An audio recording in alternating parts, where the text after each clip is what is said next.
जय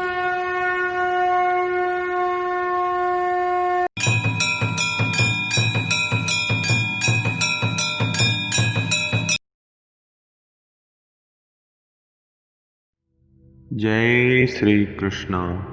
मेरे प्रिय दर्शकों, कैसे हैं आप सभी।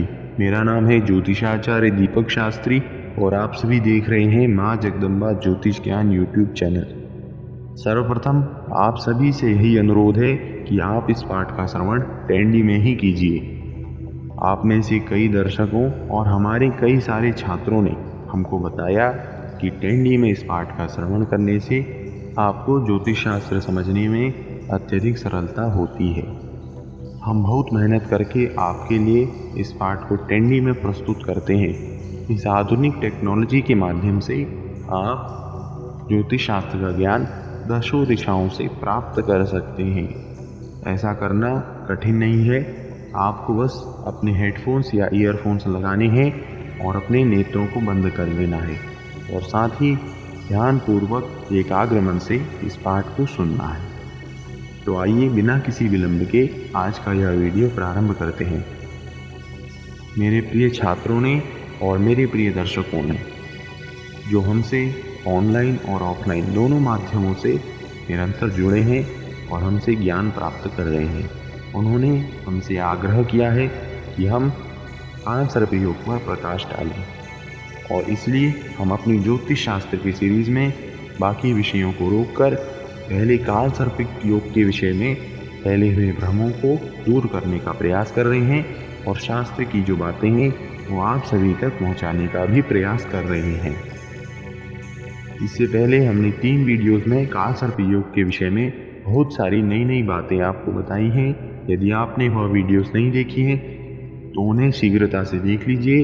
उन्हें देखकर आपको काल सर्प योग के विषय में समझने में और अधिक सरलता होगी।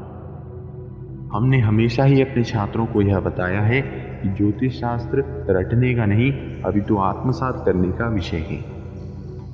ज्योतिष शास्त्र के विषय में आप जितना ज़्यादा चिंतन करेंगे वह आपकी अंग अंग में बस जाएगा। तो आइए आज हम बात करेंगे वासुकी काल सर्प योग के विषय में। 12 महाकाल सर्प योगों में से एक वासुकी काल सर्प योग। यह स्थिति कुंडली में जब तृतीय भाव में राहु और नवम भाव में केतु स्थित होते हैं तब बनती है।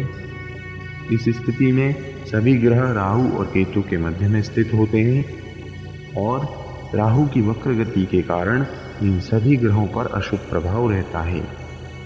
इस प्रकार के काल सर्प योग में तृतीय भाव के जितने भी फल हैं उन सभी पर राहु का विशेष प्रभाव रहता है। छोटे भाई बहनों के संबंधों पर, छोटी मोटी यात्राओं पर, पराक्रम पर, जातक की कला और उसके खेल कूद में रुचि पर, जातक के अधीन काम करने वाले कर्मचारियों पर और भी कई सारे जिन सभी का विचार तृतीय भाव से किया जाता है सब पर राहु का प्रभाव रहता है। अब वह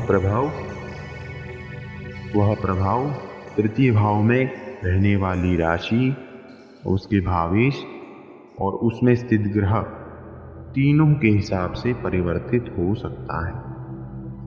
अब यह जानते हैं कि यदि तृतीय भाव में मेष राशि हो अथवा वृश्चिक राशि हो, दोनों राशियों के स्वामी मंगल देवता हैं।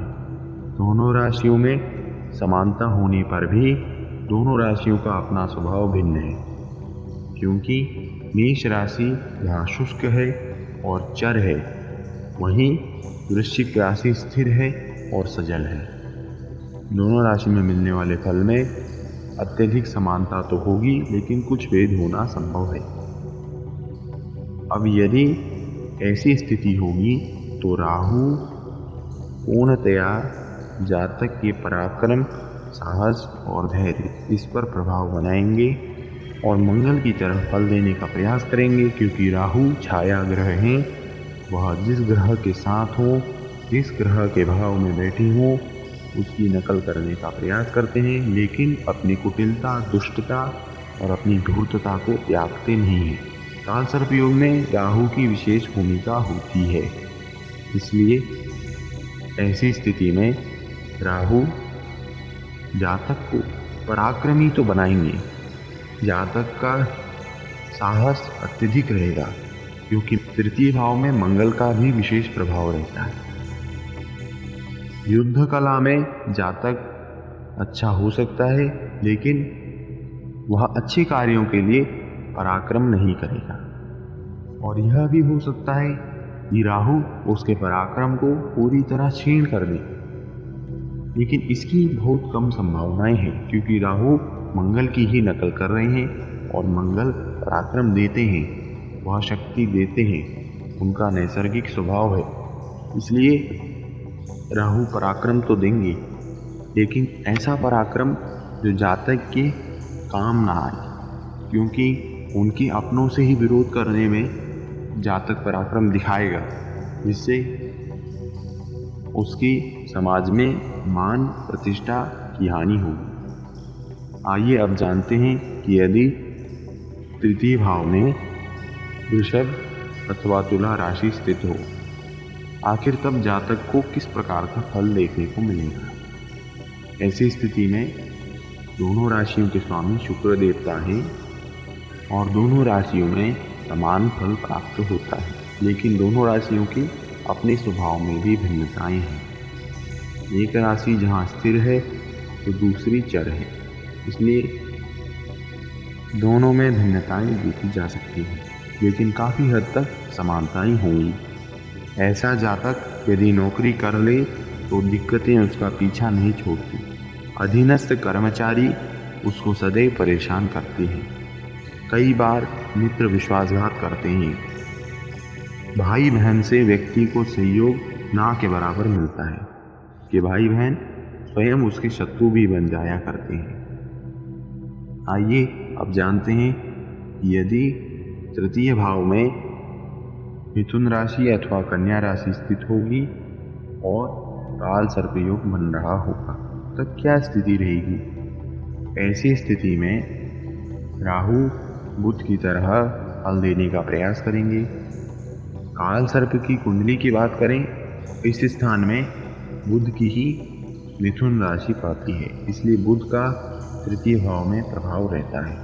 कला का भी यही स्थान है, तो राहु इस भाव में बैठकर जातक को कला के क्षेत्र में नई ऊंचाइयों तक पहुंचा सकते हैं, लेकिन अचानक उसका सब कुछ नष्ट भी कर सकते हैं।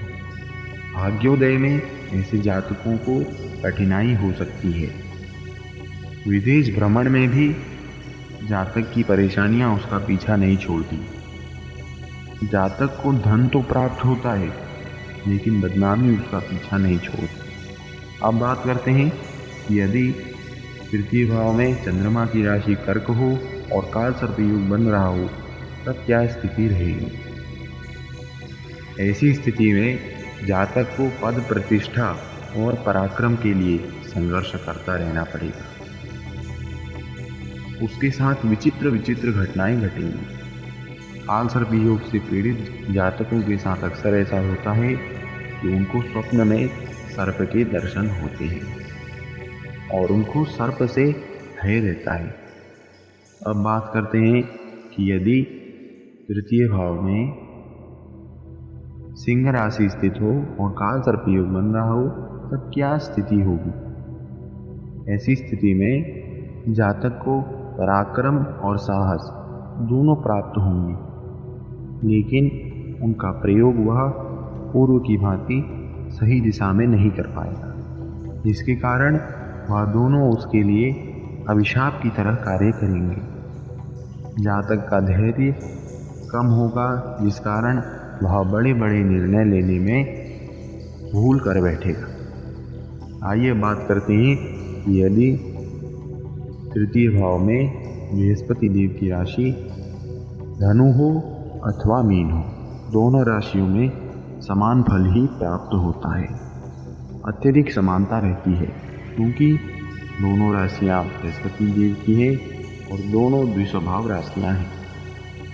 ऐसे जातकों को पराक्रम साहस इन दोनों के क्षेत्र में संघर्ष करना पड़ सकता है। बाहर की यात्राओं में भी जातक को अच्छे अनुभव नहीं प्राप्त होते। किसी काम में भी जातक को यश नहीं मिलता। अब जानते हैं कि यदि तृतीय भाव में शनिदेव की राशि मकर अथवा कुंभ हो, तब बनने वाले वासुकी काल सर्प योग से जातक के जीवन में कैसा प्रभाव मिलेगा। ऐसी स्थिति में जातक को बहुत सारी छोटी छोटी यात्राएं करनी पड़ सकती हैं, लेकिन उनका फल जातक को बहुत कम मिलेगा।